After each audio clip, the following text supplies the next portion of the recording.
Hello दोस्तों। तो अब हम लोग बात करने जा रहे हैं कि बायो के लिए लास्ट में कैसे पढ़ना होता है।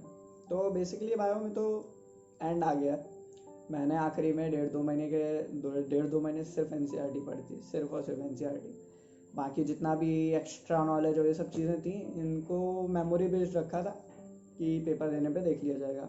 खैर, मेमोरी वाली चीज़ें बहुत ज़्यादा पीछे छूट गई हैं, तो उनको कवर करना तो बहुत मुश्किल है। तो उसके लिए सिर्फ आप नोट्स देख लेना अपने, जो भी आपने बनाए होंगे। बाकी मैं आपको बताने जा रहा हूँ कि कौन से चैप्टर से कितने लगभग क्वेश्चंस आते हैं, और उसमें क्या क्या मतलब एनसीईआरटी से अभी फिर से पढ़ने की ज़्यादा ज़रूरत पड़ सकती है। वैसे तो एक रीड आपको सबकी लेनी होगी, बट फिर कौन सा चैप्टर ज़्यादा इंपॉर्टेंट है, क्या कैसे, आप लोग देख लीजिएगा। और कौन सा एनसीईआरटी से बहुत प्रोडक्टिव होगा, कौन सा हल्का फुल्का होगा, तो ये सब चीज़ें हैं। तो सबसे पहली बात तो एनसीईआरटी पढ़ने का तरीका होता है। आपको पूरा चैप्टर पढ़ना होता है अच्छे से, 2 बार रीड चाहिए होती है, आपने 2 बार रीड की होगी। उसके बाद आपको समरी भी ध्यान से पढ़नी। कई बार होता है कि कुछ पॉइंट्स समरी में लिखे होते हैं, मेन टेक्स्ट में नहीं लिखे होते हैं, क्योंकि ये पता नहीं हमारी एनसीईआरटी है, एनसीईआरटी जी है, इनके लिए हमको सब कुछ आदर से लेके चलना होता है। और बायो के एनसीईआरटी में कई चीज़ें रहती है जो पीछे दी होती हैं, जो नए टॉपिक्स होते हैं इंक्लूड किए होते हैं सीबीएसई ने, तो उससे क्वेश्चन आने के चांसेस बहुत ज़्यादा होते हैं। जैसे कि 11 में 3 डोमेन था, और थोड़ा बहुत एनिमल टिश्यूज़ रिलेटेड था, और जेनेटिक्स में काफ़ी चीज़ें रिलेटेड ऐसे दी हुई हैं बायो में। तो पीछे का वो क्वेश्चन पढ़ के रखना, ऐसा मतलब उससे चांस ज़्यादा रहते हैं थोड़े से, क्योंकि वो रिसेंट में ऐड हुआ है, वो ये तो पुराना है। साथ ही साथ आपको एग्जाम्पलर सॉल्व करी होनी चाहिए। एग्जाम्पलर आपने सॉल्व नहीं की है तो कहीं से एग्जाम्पलर का जुगाड़ करिए, उसके क्वेश्चंस देखिए। मतलब एक एक रीड लगा के आपको देखना है, जानना होगा कि आता है कि नहीं आता है, ऐसा टाइप, क्योंकि एग्जाम्पलर को भी एनसीईआरटी सिलेबस में इंक्लूड किया जाता है। तो हम लोग सबसे पहले शुरू करते हैं। तो पहले चैप्टर का नाम है द लिविंग वर्ल्ड। सिंपल सा चैप्टर है, केवल यही थोड़ा बहुत बताया, हर्बेरियम वर्बेरियम और क्या कहते हैं फाइलम, जो भी इनका किंगडम, फाइलम, ये सब चीज़ें रहती हैं, ये सब चीज़ें बताई गई हैं। तो बेसिकली बस वो ये आपको बायोलॉजिकल हायरार्की आपको याद होनी चाहिए, और जो भी हर्बेरियम, जू, ये सब चीज़ें लिखी हैं, इनके बहुत ही कंसाइज से पॉइंट्स लिखे हुए हैं। तो इससे एक ही क्वेश्चन आना होता है, और एनसीईआरटी से आता है, एनसीईआरटी के बाहर नहीं आया आज तक, तो नहीं आया, मैंने नहीं देखा। तो पूरा एनसीईआरटी से हो जाता है। एक हल्की सी रीड लेनी होती है, अगर आपके पास टाइम कम हो तो आप स्किप भी कर सकते हो, बट अगर बहुत स्किप करना ज़्यादा सही नहीं रहता, तो आप केवल 2 चीज़ें पढ़ना चाहें तो आप पढ़ सकते हैं कि हायरार्की क्या थी, और दूसरी आप पढ़ सकते हैं जो हर्बेरियम और ये सब जो टैक्सोनॉमिकल एड्स जो लिखे हुए हैं एंड में, उन पर ध्यान दे सकते हैं। दूसरा चैप्टर आता है बायोलॉजिकल क्लासिफिकेशन। ये काफ़ी वास्ट टॉपिक होता है, बट एनसीईआरटी में काफ़ी कंसाइज दे रखा है।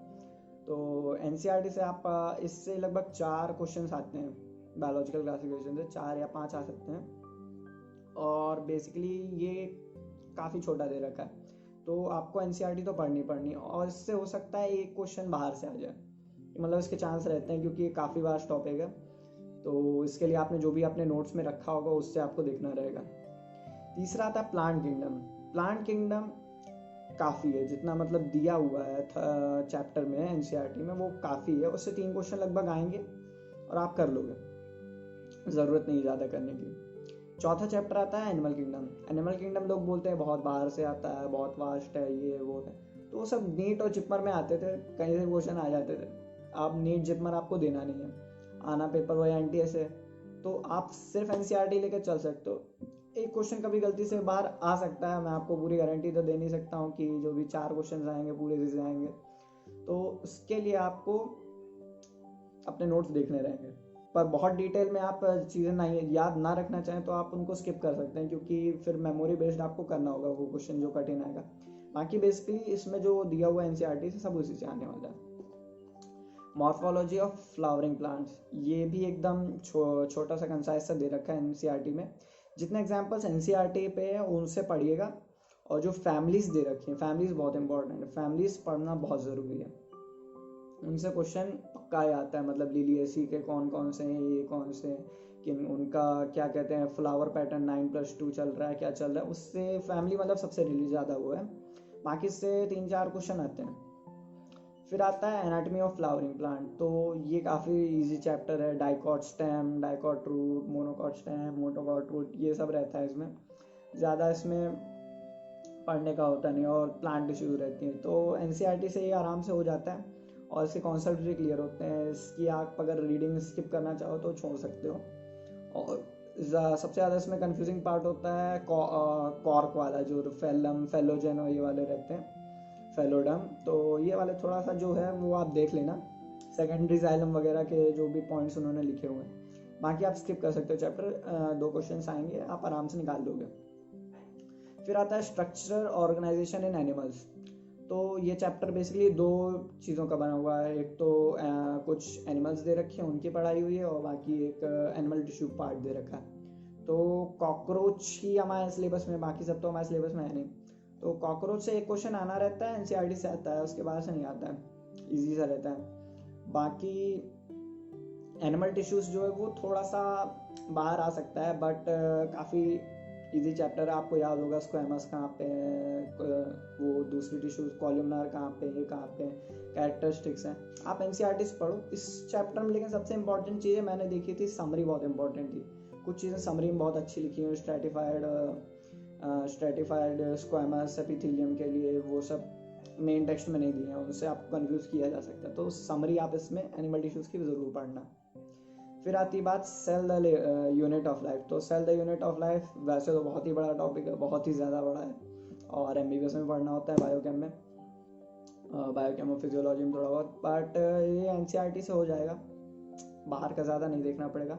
सबसे इंपॉर्टेंट पार्ट इसका न्यूक्लियस है, न्यूक्लियस पे सबसे ज़्यादा फोकस करिएगा।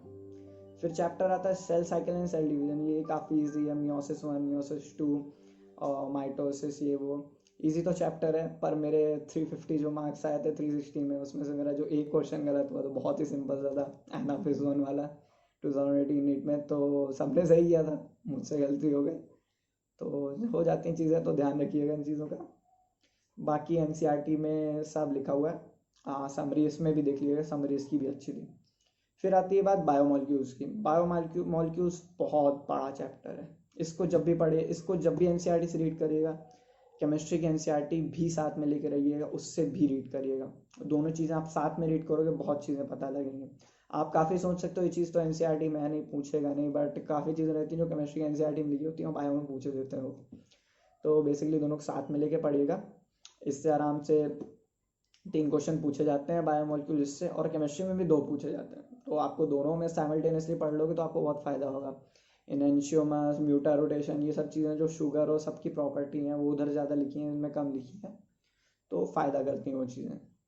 फिर आती है बात plant physiology. Plant physiology as a unit NCERT पढ़ने का ज़्यादा कुछ नहीं है बाहर का।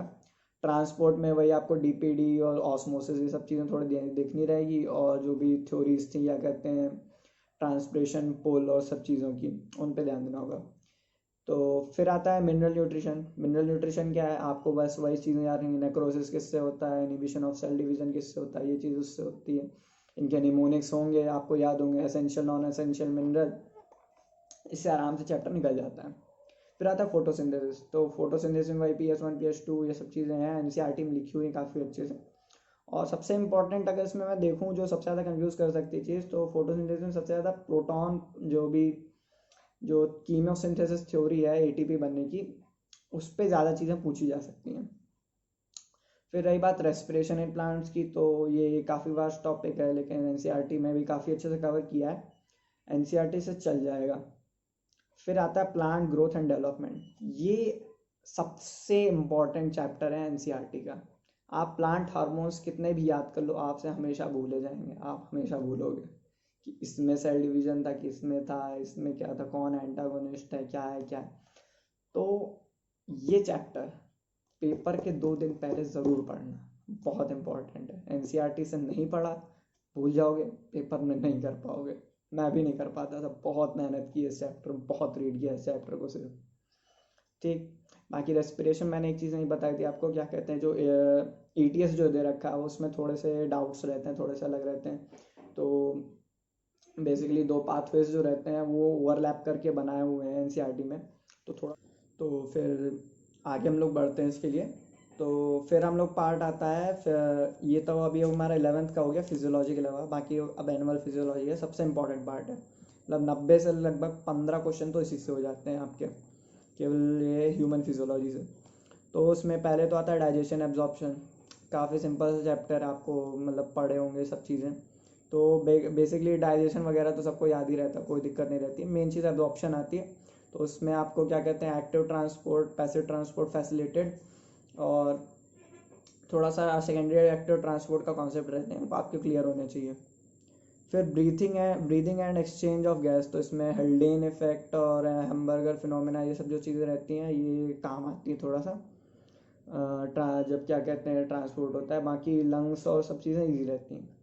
बॉडी फ्लूइड एंड सर्कुलेशन, तो बॉडी फ्लूइड जिसमें ब्लड वाला पोर्शन है वो तो ईजी ज़्यादा नहीं है, और एनसीईआरटी बाहर जाना नहीं पड़ेगा।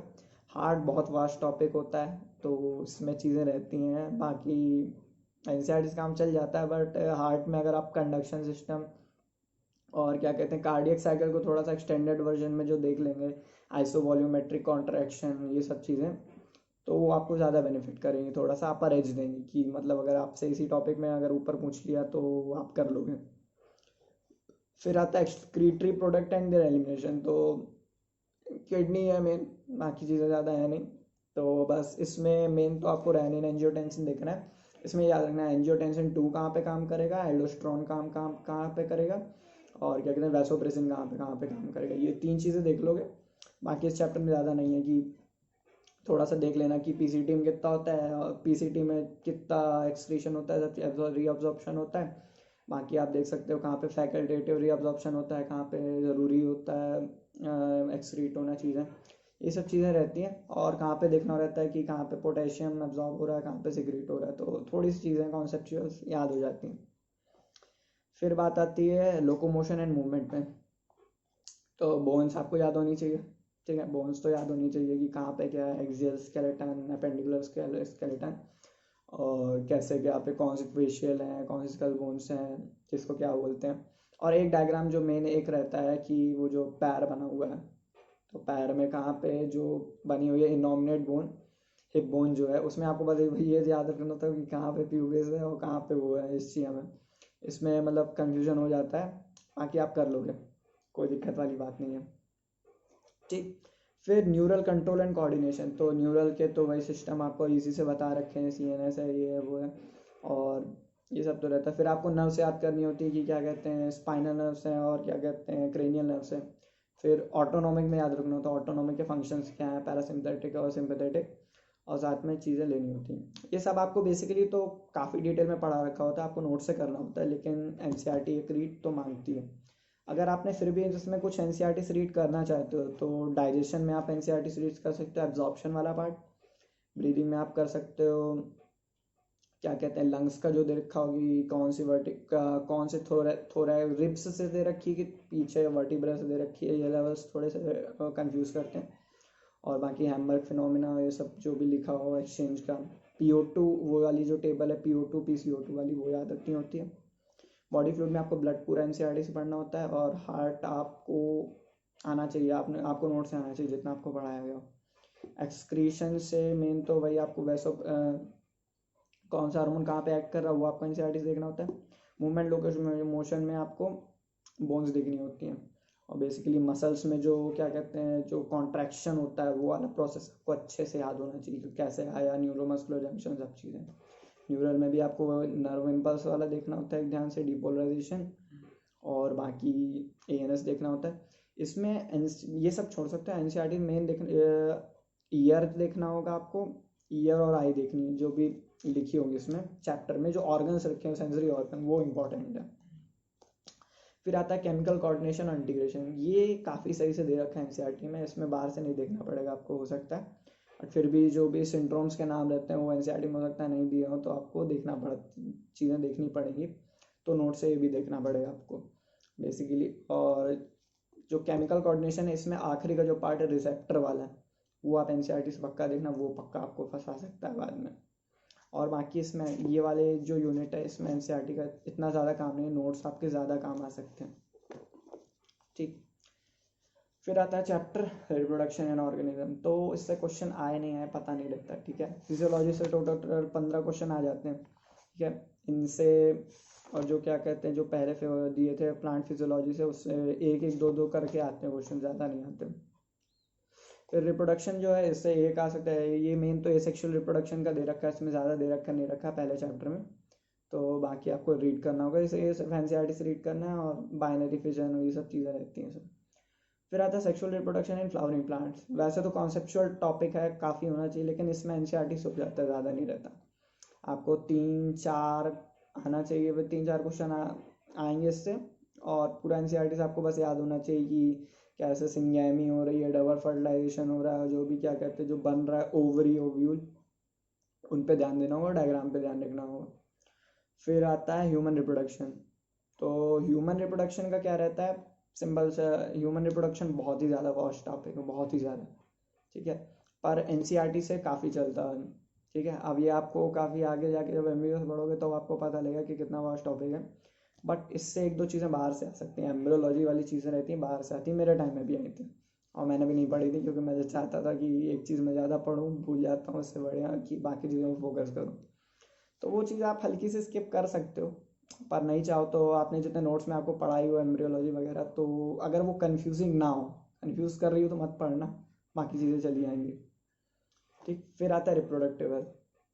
रिप्रोडक्टिव हेल्थ एनसीईआरटी में काफ़ी दे रखा है, वही एमटीपी है, जो भी दिए होंगे डिवाइस बर्थ कंट्रोल के, उनकी चीज़ें थोड़े थोड़े पॉइंट्स दे रखे हैं, उन पर ध्यान देना है, और ईजी सा है, कुछ नहीं है इसमें ज़्यादा। फिर principle of inheritance and variation, ये बहुत ही अच्छा टॉपिक है, ये थोड़ा सा एनसीईआरटी के बाहर से पढ़ना होता है, और इसके लिए नोट्स में आपको काफ़ी प्रैक्टिस कराई होगी, और पेडिग्री बनवाए होंगे, बहुत चीज़ें करवाई होंगी, तो एनसीईआरटी से मेन तो लेके चलना होता है। इससे लगभग 4-5 क्वेश्चन आते हैं, और 6-7 भी देखे मैंने किसी किसी नीट में। तो वही पेडिग्री देखना है आपको, और सब भी जो आपको मल्टीप्लाई करना है, और कितनी प्रोबेबिलिटी किस चीज़ की होगी, इसकी आपने खूब प्रैक्टिस की होगी, तो उस प्रैक्टिस को थोड़े से जो भी आपको वो नोट्स में क्वेश्चन कराए होंगे अच्छे से, उसको देख लेना एक बार, आपसे हो जाएगा। फिर अगला टॉपिक है मॉलिक्यूलर बेसिस ऑफ इनहेरिटेंस। ये काफ़ी थोड़ा सा जो डीएनए का पार्ट छूट गया था बायोमोलिक्यूल से, वही आगे बढ़ेगा, तो वही डीएनए आरएनए वो सब चीज़ें दे रखी हैं। तो डिप्लीकेशन, ट्रांसक्रिप्शन और ट्रांसलेशन, ये आपको डिटेल में पढ़ना है, एनसीईआरटी के बाहर का भी। ठीक है, लैक ओपर ऑन वाला पार्ट जो है वो एनसीईआरटी में सफिशिएंट दे रखा है, उससे आप पढ़ लो, आपका हो जाएगा। और बाकी ये जो चीज़ें रखी हैं वो एनसीईआरटी से तो रीड करनी है, लेकिन साथ में नोट से देखनी पड़ेगी, मतलब कॉन्सेप्चुअल है, कॉन्सेप्ट क्लियर हो जाए तो अच्छी बात होती है, आगे आपको फ़ायदा होगा। फिर आता है इवोल्यूशन। इवोल्यूशन में क्या रहता है, एनसीईआरटी ही सब कुछ है, लोग कितना भी बोल रहे हैं बाहर से ये पढ़ो वो पढ़ो, एक केवल वीजमैन की थ्योरी है जर्म प्लाज्म वाली, वो आपको बाहर से देखनी होती है, बाकी सब दिया हुआ है एनसीईआरटी से। एवोल्यूशन कोई ऐसा टॉपिक नहीं जो एक बुक में लेके आप चल सकें, तो कई चीज़ें डिबेटेबल होती हैं, लेकिन जो एनसीईआरटी में लिखा है वही आएगा। 3 क्वेश्चन आएंगे, आप कर लोगे। 4 क्वेश्चन उसमें भी आते हैं मॉलिक्यूलर बेसिस ऑफ इनहेरिटेंस में, 4 तो वो भी आप कर लोगे आराम से। आपको वही थोड़ा बहुत देखा, सिकल सेल एनीमिया और जो भी थैलेसीमिया देखा, और पीछे दिए होंगे 1-2 और डिजीज दे रखी हुई है एनसीईआरटी के पीछे, उन पे ध्यान देना होगा, आप लोग कर लोगे। फिर आता है ह्यूमन हेल्थ एंड डिजीज, काफ़ी ईजी है, जितनी भी चीज़ें दी हुई हैं सिर्फ एनसीईआरटी से देखनी है। बाहर में कैंसर और एड्स में बहुत ज़्यादा पढ़ा देते हैं कभी कभी, ज़्यादा से ज़्यादा वायरस का स्ट्रक्चर देख लेना, बाकी ऐसा कोई काम का चीज़ नहीं है उसमें। हाँ, और इसमें जो ड्रग्स दे रखी हैं कि कौन सी जो भी ड्रग्स दे रखी है वो एनसीईआरटी से एकदम रीड करना, वो गड़बड़ करती है हमेशा, कौन स्टिमुलेंट है, कौन डिप्रेसेंट है, कौन क्या कर रहा है, कौन कहाँ पे एक्ट कर रहा है, और किसके कारण हेलुसिनेशन होगा, किसके कारण नहीं होगा, ये बहुत ही ज़्यादा वो रहता है कन्फ्यूजिंग टॉपिक, तो इसके लिए एनसीईआरटी देखना। और इस चैप्टर की समरी भी देखनी रहेगी, क्योंकि इसकी समरी मैंने देखी थोड़ी सी अलग है। फिर आता है strategies for enhancement of food. तो इसके भाई ये एक तो हस्बेंड्री वाला पार्ट है, एक डेयरी वाला पार्ट है, नॉर्मल सा चैप्टर है, इसमें एनसीईआरटी के ऊपर नहीं पढ़ना होता है, ग्रीन रिवॉल्यूशन वगैरह चीज़ें हैं सब हो जाती हैं। माइक्रोब्स इन ह्यूमन वेलफेयर, अब कई चीज़ें रहती हैं जो उधर बायोलॉजिकल क्लासिफिकेशन में लोग पढ़ा देते हैं और लगता है कि सिलेबस के बाहर है, लेकिन वो कई चीज़ें रहती हैं इसमें माइक्रोब्स इन ह्यूमन वेलफेयर में इंक्लूडेड रहती हैं। जैसे प्रायोन्स है जो वहाँ पे कहीं पे नहीं लिखा है, लेकिन प्रायोन्स इस चैप्टर के स्टार्टिंग में लिखा हुआ है। तो चीज़ें छुपी होती हैं कभी कभी, चीज़ तो लगता है एनसीईआरटी के बाहर का, लेकिन होता नहीं है। तो माइक्रोब्स वाला चैप्टर पूरा एनसीईआरटी से थोड़ा रीड करना हो जाता है, ऐसा कुछ इसमें टफ नहीं है।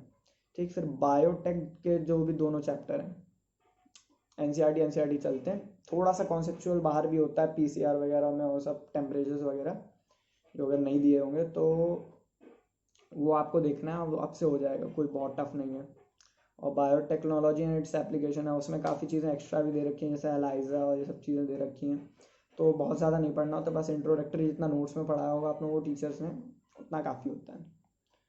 फिर पूरी इकोलॉजी जो रहती है, लोग सोचते हैं इकोलॉजी को हवा में ले लेते हैं, सब चीज़ होती है, लेकिन सब एनसीईआरटी से आता है। 8 से 10 क्वेश्चन आते हैं और इतने ईजी होते हैं ना क्वेश्चन, मतलब शर्म आती है अगर गलत हो जाता है गलती से भी। तो मैंने बहुत टेस्ट में गलत किया, बहुत मेरे को बुरा लगता था, पर कभी भी एनसीईआरटी से बाहर कोई क्वेश्चन नहीं हुआ है।